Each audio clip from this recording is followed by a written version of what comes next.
72 virgin हुरों का जिक्र कुरान में नहीं है। पुराना धर्म कौन सा है? सनातन धर्म है। सबसे पुराना डीएनए कौन सा है? सनातनियों का है। सबसे पुरानी किताब कौन सी है? ऋग्वेद है। लव जिहाद जो और गली कूचे में होता है वो सही था क्या? कि प्रॉफेट मोहम्मद की 9 बीवियां थी, 4 तो हलवा उड़ाया गया है, झूठ उड़ाया गया है, उनकी 9 बीवियां थी। आप क्यों इजराइल का समर्थन कर रहे हैं? मैंने कुरान बहुत अच्छे से पढ़ा है। जाहिर सी बात है मैं ट्रोल होंगी इस बात को बोलने पर, लेकिन मैं चाहती हूँ कि कोई भी आलिम, उलमा, कारी, इमाम, मुअज्जिन वो कुरान की किताब को लेकर के मेरे पास आए और मेरे हाथ में कुरान नहीं होगा। हर सूरा, हर पारा, हर आयत को मैं तर्जुमान के हिसाब से उसको बताऊंगी कि कहाँ कहाँ पर क्या क्या है और तुम क्या क्या अफवाह उड़ाते रहते हो। 72 वर्जिन हुरों का जिक्र कुरान में नहीं है। प्रॉफेट मोहम्मद पर एक बुढ़िया कचरा फेंकती थी और वो बीमार हो गई तो प्रॉफेट मोहम्मद चले गए उसकी तीमारदारी करने के लिए, उसका ख्याल रखने के लिए। ये भी कुरान में लिखा हुआ नहीं है। तो बहुत सारा ऐसा चूरन है झूठ का जो ये इमाम लोग फैलाते रहते हैं। ये औरंगजेब जो मंदिरें तोड़ रहा था वो सही है क्या? अकबर बादशाह जो राजपूतों के गले काट रहा था वो सही है क्या? 1955 में जवाहरलाल नेहरू जी जो सऊदी अरबिया के बादशाह के आने पर सारी मंदिरों पर पर्दा ढक दिए थे वो सही था क्या? और ला इलाहा का बैनर लगा दिए थे वो सही था क्या? और इंदिरा गांधी जी ने जो इमरजेंसी लगाई थी वो सही था क्या? इंदिरा गांधी जी ने 1964 में जो साधु स्लॉटर करवाया था वो सही था क्या? आप सबके लिए इतना बोलती हैं, आपको डर नहीं लगता? क्या ही होगा, गुस्ताखे रसूल की सजा ही होगी ना। पर मैं तो सच बोल रही हूँ ना कि प्रॉफेट मोहम्मद की 9 बीवियां थी, 4 तो हलवा उड़ाया गया है, झूठ उड़ाया गया है, उनकी 9 बीवियां थी। नाज़िया जी, पाकिस्तान भी बहुत समर्थन दे रहा है हमास को। लो कर लो बात, पाकिस्तान का ही था ना। उसामा बिन लादेन उन्हीं के घर में छुपा था ना। हाफिज सईद को अभी प्रोटेक्शन कौन दे रहा है? पाकिस्तान ही दे रहा है ना। अजमल कसब किसका प्रोडक्शन था? पाकिस्तान का ही था ना। तो कुत्ते कुत्ते के साथ ही रहते हैं ना। हमास के जो चीफ हैं उनके पास 16 करोड़ है और 16,000 करोड़ है और वो खुद तो गाजा में रहते नहीं है, कभी आते नहीं, प्राइवेट जेट से घूमते, अपने बेटे को भी घुमाते हैं और लोगों को उकसा रहे हैं लड़ाई करने के लिए। देखिए, मैं आपको एक चीज क्लियर बता देती हूँ कि अभी जो ईरान हमास और फिलिस्तीन के पक्ष में सामने में आया है, अगर एक डेड बॉडी गाजा से उठा करके फिलिस्तीन की ईरान में दे दिया जाए और कहे कि तुम अपने कब्रिस्तान में इसको दफन कर दो, वो नहीं करेगा। क्योंकि हम मुसलमानों में ना 72 फिरका है। मैं सुन्नी समाज से आती हूँ, मैं सुन्नत रसूल से आती हूँ। मुझे शिया कभी अपने कब्रिस्तान में दफन नहीं करेगा और शिया को कभी सुन्नी अपने कब्रिस्तान में दफन नहीं करेगा। ये आपस में आज से नहीं, एक जमाने से लड़ रहे हैं, लेकिन दुनिया को दिखाते हैं कि हम साथ में हैं।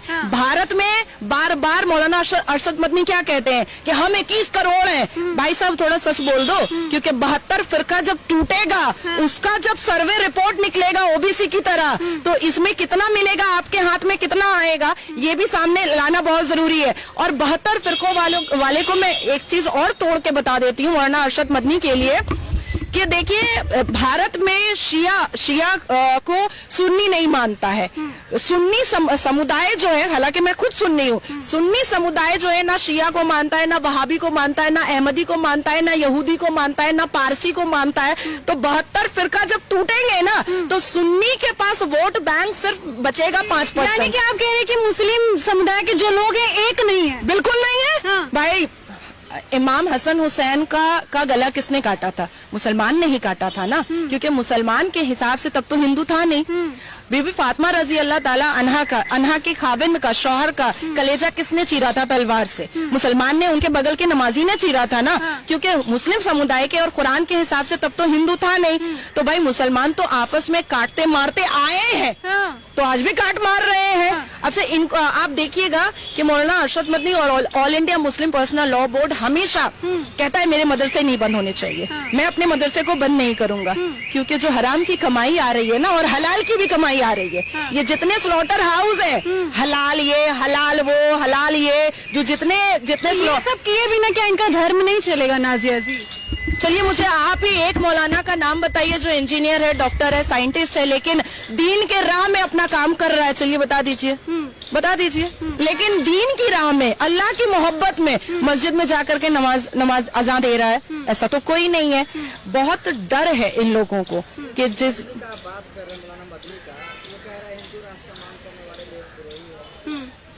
देखिए, मैं तो अपने भारत से बहुत प्यार करती हूँ और जिस संविधान के बारे में आपने कहा है, ओरिजिनल संविधान का पहला पन्ना खोलिएगा, भगवान राम मिलेंगे, ठीक है। और उसी संविधान की कसम खिला करके हम लोग स्टेटमेंट लेते हैं और हम लोग चार्ज करवाते हैं। भगवान राम के लिए आपके अंदर इतना प्रेम क्यों है? मैंने पढ़ा है सनातन धर्म, जो मानवता मैंने देखी है, अगर वो मानवता मेरे धर्म में होता तो शायद मैं अपने धर्म में बहुत खुश रहती। अच्छा। अब क्योंकि मैं मुसलमान माँ के कोख से पैदा हुई हूँ और नमाज मेरा फर्ज है क्योंकि मेरी माँ ने बोला है, इसलिए मैं पढ़ती हूँ। चलिए, हमास आतंकियों का जो समर्थन लगातार भारत के भी कुछ मुस्लिम कर रहे हैं, कुछ पार्टी के लोग भी कर रहे हैं, उन लोगों को क्या बोलेंगे आप? भारत की विरोधिता करने वाले के लिए वाघा बॉर्डर खोला जाए, भारत की सरकार खोल दे, जाए वहाँ आटा चावल का लाइन लगाएं, और जब उनके 9 साल की बच्चियों का निकाह मुत्ता के नाम पर बलात्कार होगा, तब उनको समझ में आएगा कि इस्लाम धर्म कितना खूबसूरत है। और अगर राहुल गांधी जी को या विपक्षी दलों को इतना अच्छा लगता है मुसलमान धर्म, तो मक्का और मदीना में जाकर के हज करके दिखा दे, समझ में आ जाएगा, दूध का दूध पानी का पानी हो जाएगा कि एंटर करने दिया जाएगा कि नहीं दिया जाएगा। आतंकियों के साथ क्या कुछ होना चाहिए? अब इजराइल भी तो लगातार रॉकेट पे रॉकेट छोड़ रहे हैं और वो लोग कह रहे हैं कि मिट्टी में मिला देंगे। भारत के प्रधानमंत्री जी ने बहुत खूबसूरत बात कही थी पब्लिक गैदरिंग में जी, कि पाकिस्तान के हाथ में कटोरा दिलवाएंगे। आ गया कटोरा। भारत के प्रधानमंत्री जी ने बहुत खूबसूरत बात कही थी कि घर में घुस के मारेंगे। पता नहीं कौन स्पाइडरमैन है, पर एक एक करके विकेट डाउन होते जा रहा है, होते जा रहा है, होते जा रहा है। तो मुझे लगता है कि जो भारत के प्रधानमंत्री ने कहा है, 1 अर्थ 1 फैमिली, और आतंकवाद को और आतंकी ऑर्गेनाइजेशन को खत्म करने का वक्त आ गया है।